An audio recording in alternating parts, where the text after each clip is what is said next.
I am the daughter of Ronald and Elmira. I'm the mother of Heather and Paul. I come from concrete stairs, saltwater air, crab cakes, and Campbell's pork and beans. I'm a warrior, I'm a healer, and I'm a cultural alchemist. What I'm not, at least not in the traditional sense of the word, is an expert. I'm not academically degreed. There are no fancy letters that follow my name. Most of the things that I know have come from the oral tradition of storytelling. Some things have come from books, some things have come through trial and error, and a lot of things have come from what I know inherently. And we're going to stick with that thing around inherent knowledge for a little bit while we talk about safety. I'm going to take you through a little exercise that I hope you'll go with me for that can ground us in our time together today. It's called Imagine Safety. So what I'd like you all to do is to sit a little bit forward on your chair. Place both feet on the floor. Put your palms on your thighs, your hands on your thighs with your palms facing up. Close your eyes if you feel comfortable. And I want you to take a few deep breaths, allowing the oxygen to just flow through your body. Great. Now I want you to imagine a time when you felt the most safe. Now it could be a time in your childhood. It could be a time last year, last week, or last night. If it doesn't come to you, it's okay. Just take a few deep breaths and let it come on its own. Good. Now, who's with you? And what are you doing? What does the air feel like, smell like, and taste like? Is your belly full? Are you warm? Now I want you to take another deep breath and really check in with what's happening with you in this moment. How is your mood?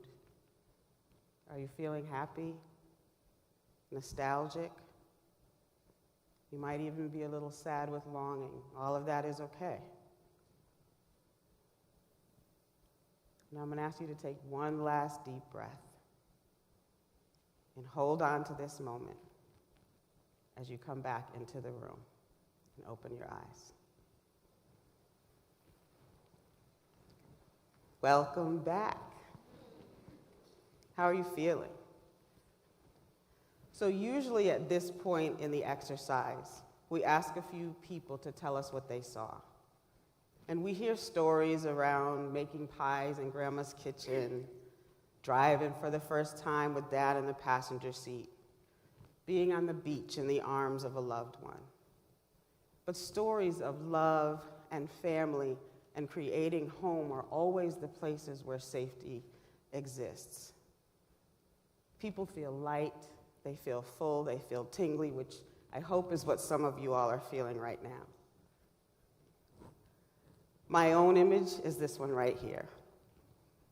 We're on the porch at my aunt's house in Trenton, New Jersey. And yes, I did say Trenton, New Jersey. That's me with my 5 oldest brothers, the most brave people I know. I'm sitting with my oldest brother, who is still my favorite person in the world. And there's my dad, my Superman, able to leap tall buildings in a single bound. He just had hip replacement surgery about 2 months ago, and I believe that he still thinks he can do that. And I kind of believe him too. This was safety for me, being with people who loved me and who I knew were going to protect me and care for me, and who cherished me. Now, what I'd like you all to do is to raise your hand if the first thing you saw was an ADT sign, bars on windows, police officers, security guards, surveillance cameras, or weapons.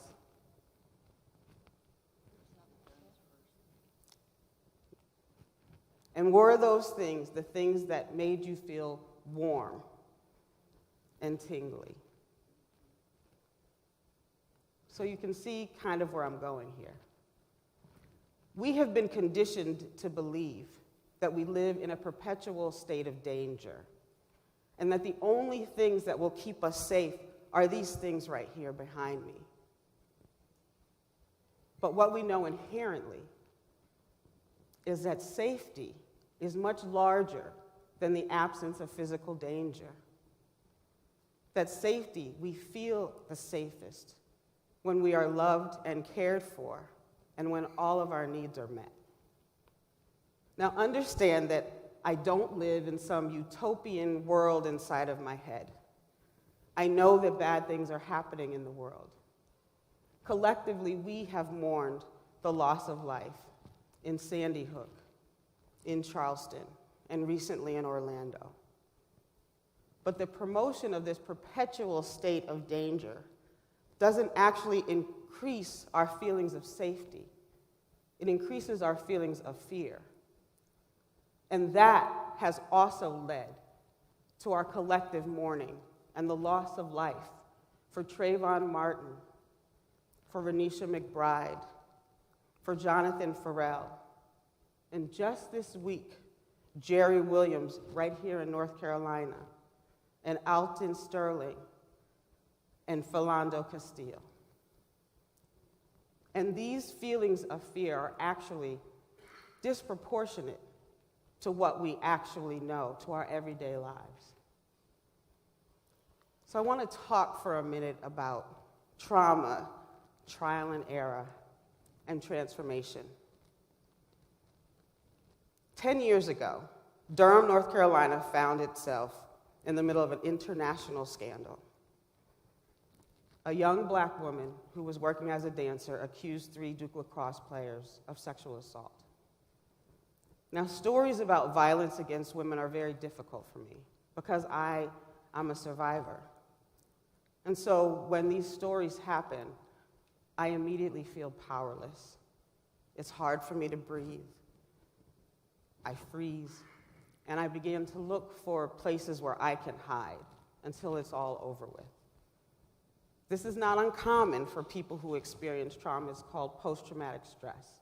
And for a time here in Durham, students, women of color, and survivors were experiencing constant feelings of powerlessness and fear and trauma.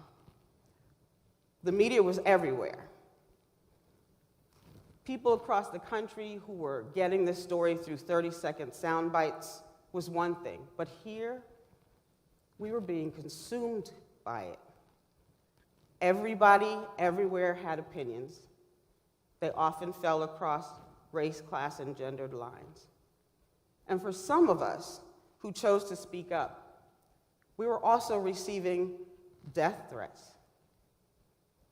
Still, in the midst of all of that, there was a group of us who were able to find and create safety. We called ourselves Ubuntu, and we were committed to ending sexual violence everywhere. Ubuntu is a Zulu term, which means a person is a person through other persons. And Archbishop Desmond Tutu describes it as the essence of being human. It speaks to the fact that my humanity is caught up and inextricably bound with yours. Now, a group of people who had been used to living individually because of the messages that we had been receiving, coming together and finding our collective power was not easy. We had all these negative messages that were living inside of us that were again being given to us in this moment.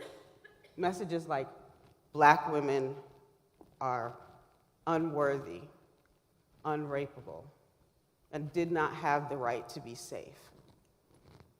And so we had to be about the business of creating our own safety. And we did this not by going to the stores and buying more locks for our doors or by continuing to hide. We did this by gathering together on front porches and at kitchen tables. We cooked for each other. We laughed and cried together. We sang together. We wrote each other love notes and poems. And we created a world where we knew that we were so inherently valuable that we could not be discarded or thrown away. Now, this, again, was not an easy thing for us. We had to combat all of these negative messages. And we had to seed this world in a way that let all of our beauty and all of our flaws be apparent, because we understood that this was the only way that all of our needs could be met. And we did it all unapologetically, out loud, and in public. So this is our day of truth-telling, where people of color and survivors led a march across Durham in all of our colorful splendor.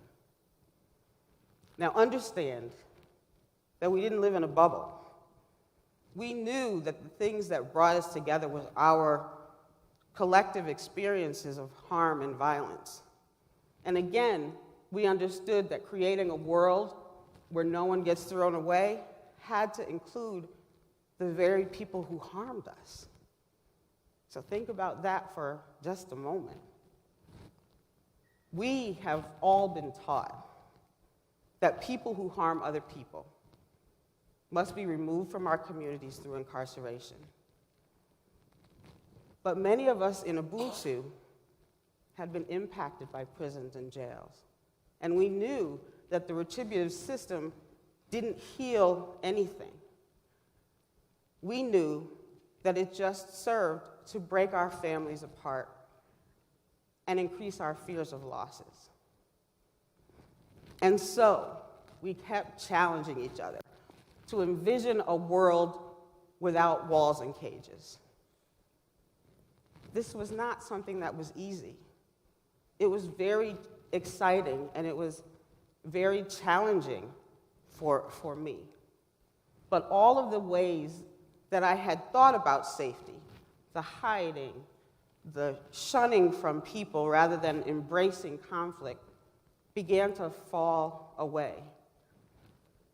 And I understood that the way to safety for me was to actually be more visible.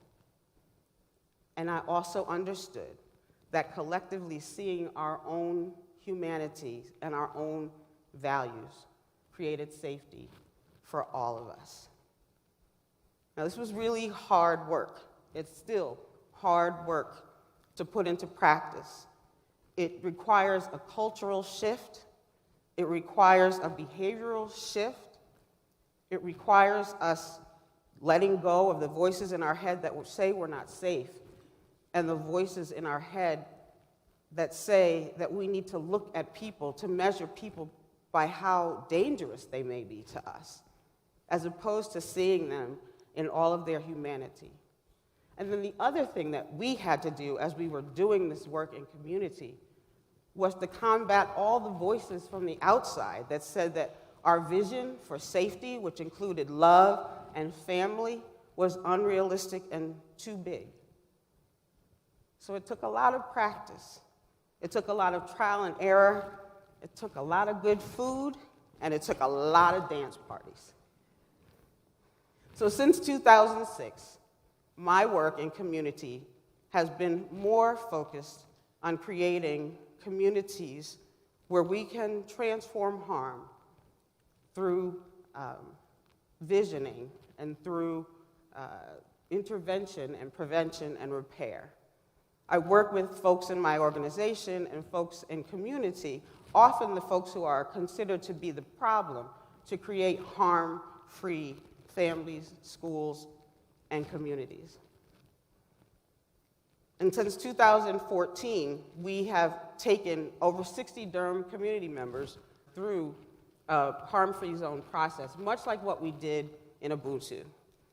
So we used art and food and more art and community gatherings and deep historical analysis and deep reflection to create a community where all of our needs could be met where everyone is valued and where no one is thrown away.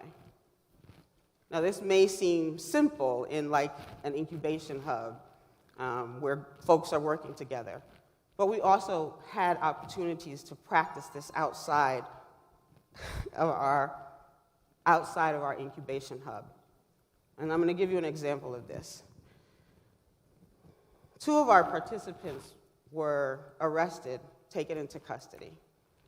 I got a phone call that said that they had been pulled over and that they were being taken down to the county jail. So I sent out a few text messages, and within an hour, over 50 family members and friends were in the lobby of the county jail. So the sheriffs continued to ask us why we were there. It didn't make any sense to them. These folks had been pulled over, they were taken into custody. Why are all of you people in the lobby? It was also Halloween, so we looked fabulous. We told them that we were there, hugs and food in hand, waiting for our people to be returned to us. So while I was sitting in the lobby, I also had a conversation with a young man who was also one of our participants, who himself had had some issues with law enforcement and actually spent some time in prison. And he talked about what it felt like to come from outside the holding cell, to come into a place when they hand you your possessions and your shoelaces and your belt, all alone, and feeling rejected. And he talked about how good it would feel to come out to a room full of people who cared about you, who understood that you were more than just that one moment. He talked about what it could be like for someone who's returning home after being in jail or prison, to come home to a community of people who believed that you deserved healing and to be safe. And he talked about how much he wanted that for his peers. And from that time, we have worked together to bring his vision into fruition. See, we show up for people who have been harmed. We do the work that we need to do to make sure that people regain their feelings of safety and get their power back. But we also show up for people who have caused harm, understanding that the way to safety is not distancing ourselves or hiding from conflict, but it's by transforming it. And our experience has shown that by doing this, accountability looks much different. Now, that picture is a picture of us standing outside the Durham courthouse, where we're doing something that we call court mobbing, where we show up with people who are dealing with issues in the system, helping them to work through whatever those issues are. As I conclude my talk today, I want you to go back to that feeling that you had, that feeling of safety, and understand that we can get this feeling anywhere, even in prison or jail, if we understand the Ubuntu and the fact that our humanity is inextricably bound to one another. Thank you.